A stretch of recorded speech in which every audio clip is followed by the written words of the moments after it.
మధ్య యుద్ధం తీవ్ర స్థాయికి చేరింది. వరుస దాడులతో ఉక్కిరిబిక్కిరి చేస్తున్న ఇజ్రాయెల్ పై రివర్స్ అటాక్ కు దిగింది ఇరాన్.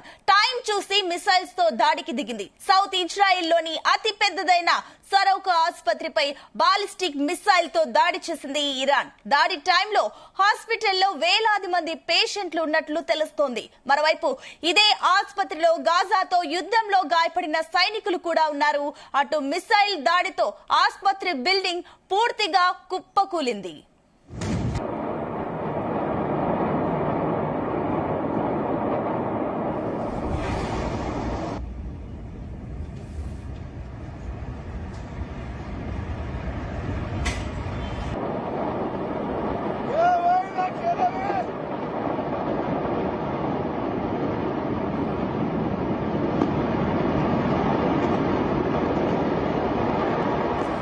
ఇరాన్ ఇజ్రాయెల్ మధ్య యుద్ధం తీవ్ర స్థాయికి చేరింది. వరుస దాడులతో ఉక్కిరిబిక్కిరి చేస్తున్న ఇజ్రాయెల్ పై రివర్స్ అటాక్ కు దిగింది ఇరాన్. దీనికి సంబంధించి మరిన్ని డీటెయిల్స్ మా కరెస్పాండెంట్ యాకేష్ అందిస్తారు. యాకేష్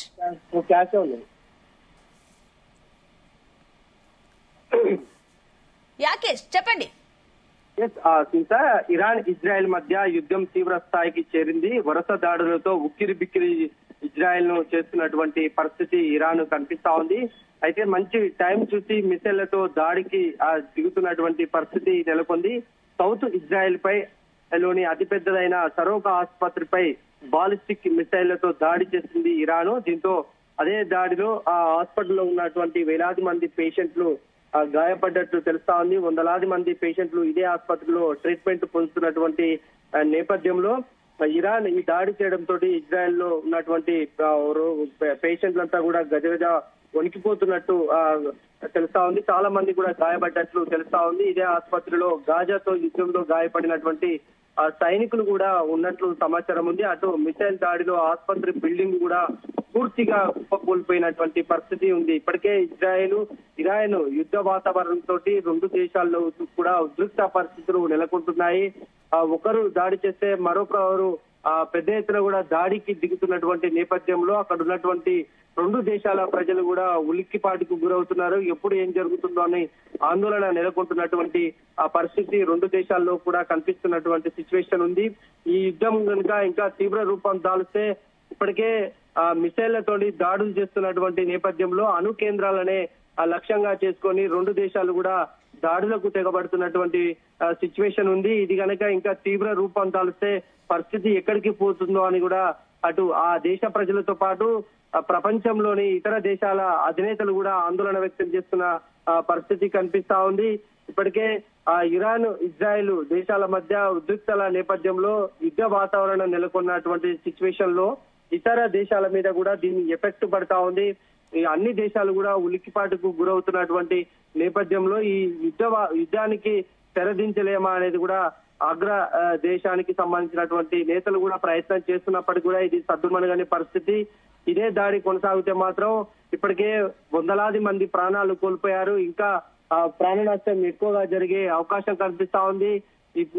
ఈ యుద్ధ పరిస్థితుల నేపథ్యంలో రెండు దేశాల్లో కూడా పెద్ద ఎత్తున కూడా ఆర్థికంగా నష్టం జరిగినట్టు తెలుస్తా ఉంది. ఆర్థిక నష్టానికి సంబంధించి ఎప్పటికప్పుడు ఆ దేశాలు ప్రకటిస్తున్నప్పటికీ కూడా ప్రాణ నష్టం కూడా పెద్ద ఎత్తున జరిగే అవకాశం ఉన్నటువంటి నేపథ్యంలో ఇరు దేశాలకు సంబంధించి అగ్రనేతలు చర్చలకు రావాలని ఇప్పటికే యుఎస్ అధ్యక్షుడు ట్రంప్ కూడా ఆహ్వానించినటువంటి నేపథ్యంలో ఆయన ఆదేశాలను కూడా ధిక్కరిస్తున్నటువంటి సిచ్యువేషన్ కనిపిస్తా ఉంది సునీత. అయితే యాకేష్, ఇప్పుడు ఇప్పటి వరకు జరిగిన ఏదైతే పరస్పర దాడులు చిన్న స్థాయిలో జరిగాయి, ఇప్పుడు ఇది ఇంత భారీ స్థాయిలో అయితే ఇప్పుడు స్టార్ట్ అయ్యిందో ఇరాన్ ఏదైతే చేసిందో దీనికి సంబంధించి ఇప్పుడు ప్రతీకార దాడులు ఉండే ఛాన్సెస్ ఉన్నాయి అనుకోవచ్చా? ఇజ్రాయెల్ నుంచి మరోపక్క యుద్ధం స్టార్ట్ అయిందని అనుకోవచ్చా? ఇరాన్ చేస్తున్నటువంటి దాడులతోటి ఇజ్రాయెల్ కకాబికలం అయిపోతుందని చెప్పుకోవచ్చు. భారీగా కూడా మిసైళ్లతోని దాడులు చేయడం, ఏ భవనం ఏంటి ఏ ప్లేస్ అనేది కూడా చూడకుండా దాడులకు తెగబడతా ఉంది. దీంతో ఆసుపత్రులు ఇతర శాఖలు ఏ భవనమైనా కూడా ఈజీగా దాడులు చేసి పడేస్తా ఉంది. ఎక్కడ కూడా ఆలోచించని పరిస్థితి ఇరాన్ చేస్తున్నటువంటి నేపథ్యంలో ఇజ్రాయెల్ పూర్తిగా కకలవికలమైపోతుంది. వందలాది మంది ప్రాణాలు కోల్పోతారు. ఆసుపత్రుల మీద కూడా దాడులు చేస్తేనే పరిస్థితి ఎలా ఉందో అర్థం చేసుకోవచ్చు. ఆసుపత్రి అంటే వందలు వేలాది మంది కూడా అక్కడ ఆరోగ్యం కోసం వచ్చి బాగు చేసుకోవడం కోసం వస్తూ ఉంటారు. అలాంటి టైంలో దాడులు చేస్తే వాళ్ళు ఎక్కడికి తప్పించుకోలేని కట్టుదిట్టమైన పరిస్థితి ఉంటుంది కనుక వారు తప్పించుకోలేని నేపథ్యం ఉంటుంది. ఆ నేపథ్యంలో దాడి చేస్తే అటు ప్రాణ నష్టమే ధ్యేయంగా కూడా ఇటు ఇరాన్ దాడి చేస్తున్నట్టు చాలా స్పష్టంగా అర్థమవుతుంది. ఈ దాడులు మాత్రం ఇంకా కొనసాగుతాయని ఇరాన్ ప్రకటించినటువంటి నేపథ్యంలో తమ మీద దాడి చేస్తే మాత్రం ఎట్టి పరిస్థితులలో ఊకోము అని ఇజ్రాయెల్ కూడా ఇప్పటికే అల్టిమేటం జారీ చేసినటువంటి నేపథ్యంలో ఇప్పుడు ఇజ్రాయెల్ కూడా అదే ప్రతి దాడులు చేసే అవకాశం కనిపిస్తా ఉంది. దానికంటే కూడా ఇంకా పెద్ద ఎత్తున కూడా తాము దాడులు చేసి తమ ప్రతీకారం తీర్చుకుంటామని కూడా అటు ఇజ్రాయెల్ చెప్తున్నటువంటి పరిస్థితి. ఇంకా అయితే యాగేష్ మరోపక్క అటు ఏదైతే ఇజ్రాయెల్ ఇరాన్ యుద్ధానికి సంబంధించి అటు ఐక్యరాజ్య సమితి ఏమైనా స్పందించిందా? మరోపక్క అటు యునైటెడ్ నేషన్స్ కానీ ఇలాంటి దేశాలు శాంతి చర్చలు జరిపించడానికి ఏమైనా ప్రయత్నాలు చేశాయా ట్రంప్ మినహా? ఈ రెండు దేశాల యుద్ధ పరిస్థితుల నేపథ్యంలో ఐక్యరాజ్య సమితి కూడా స్పందించింది. ఈ యుద్ధం వద్దు, శాంతి చర్చలే ముద్దంటూ కూడా సూచించినప్పటికీ కూడా వారి సూచనను ఏమాత్రం రెండు దేశాలు పట్టించుకోవడం లేదు. తమ ఆధిపత్యం కోసమే కూడా ఈ రెండు దేశాలు యుద్ధానికి దిగాయి. ఎక్కడ కూడా ఎవరు చెప్పిన మాటను కూడా వినని పరిస్థితి కనిపిస్తా ఉంది. ఇదే పరిస్థితి ఇదే ఒరవడి ఉంటే మాత్రము రెండు దేశాలు కూడా అటు ఆర్థికంగా కానీ ప్రాణ నష్టం రెండు పెద్ద ఎత్తున కూడా నష్టపోయే అవకాశం ఉంది. దీంతో రెండు దేశాల దేశ అధినేతలతో పాటు ఇతర అంటే ఆర్థికంగా గానీ ఇతర రక్షణ పరంగా గానీ గట్టిగా ఉన్న దేశాలు ప్రయత్నాలు చేస్తున్నప్పటికీ కూడా అవి వెనుకకు తగ్గడం లేదు. దీంతో తమ ఆధిపత్యాన్ని చెలాయించేందుకు కూడా రెండు దేశాలు ప్రయత్నం చేస్తున్నటువంటి క్రమంలో పెద్ద ఎత్తున కూడా అటు ప్రాణ నష్టం ఇటు ఆస్తి నష్టం జరిగే అవకాశాలు అయితే చాలా స్పష్టంగా కనిపిస్తున్నాయి సునీత. అయితే యాకేష్ మరోపక్క ఇప్పుడు ట్రంప్ కమెంట్స్ ని ఏ రకంగా చూడాలి? ఎందుకంటే కూడా ఇరాన్ ఇజ్రాయెల్ రెండు కూడా అణుశక్తులు తెలివిగా వ్యవహరించాలంటూ కూడా ఒక కమెంట్ చేశారు. అండ్ ఇప్పుడు హాస్పిటల్ పైన కూడా ఇట్లా దాడులు జరుగుతుంటే అమెరికా తటస్థంగా ఉందా లేదంటే ఏంటి? దీని గురించి ఏమనుకోవచ్చు మనం?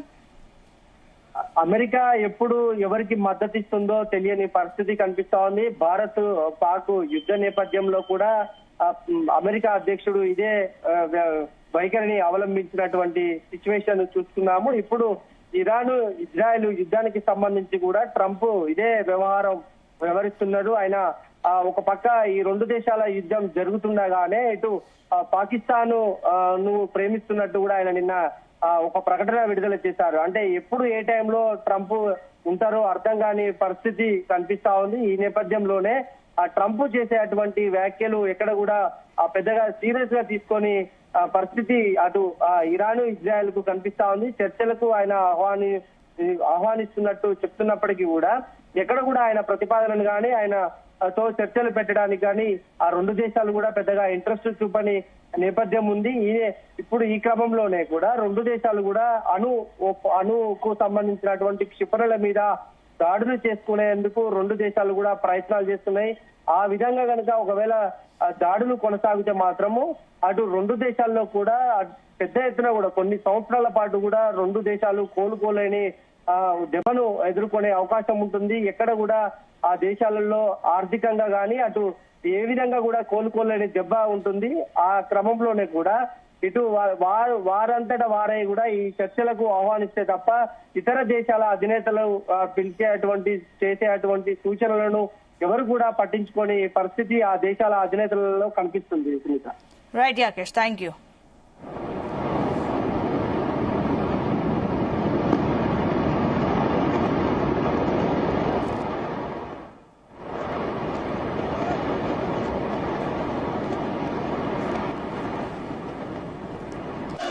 ఇక బ్రేకింగ్ న్యూస్ చూస్తున్నాం. ఇరాన్ ఇజ్రాయెల్ మధ్య యుద్ధం తీవ్ర స్థాయికి చేరింది. వరుస దాడులతో ఉక్కిరిబిక్కిరి చేస్తున్న ఇజ్రాయెల్ పై రివర్స్ అటాక్ కు దిగింది ఇరాన్. ఇక టైం చూసి మిసైల్ తో దాడికి దిగింది. సౌత్ ఇజ్రాయెల్ లోని అతి పెద్దదైన సరోకా ఆసుపత్రిపై బాలిస్టిక్ మిసైల్ తో దాడి చేసింది ఇరాన్. ఈ దాడి టైంలో హాస్పిటల్లో వేలాది మంది పేషెంట్లున్నట్లు తెలుస్తోంది. మరోవైపు ఇదే ఆసుపత్రిలో గాజాతో యుద్ధంలో గాయపడిన సైనికులు కూడా ఉన్నారు. అటు మిసైల్ దాడితో ఆసుపత్రి బిల్డింగ్ పూర్తిగా కుప్పకూలింది.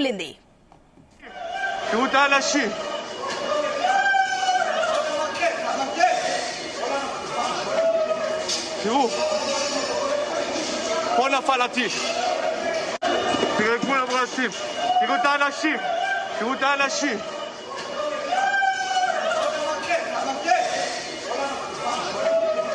תראו. פה נפל הטיל.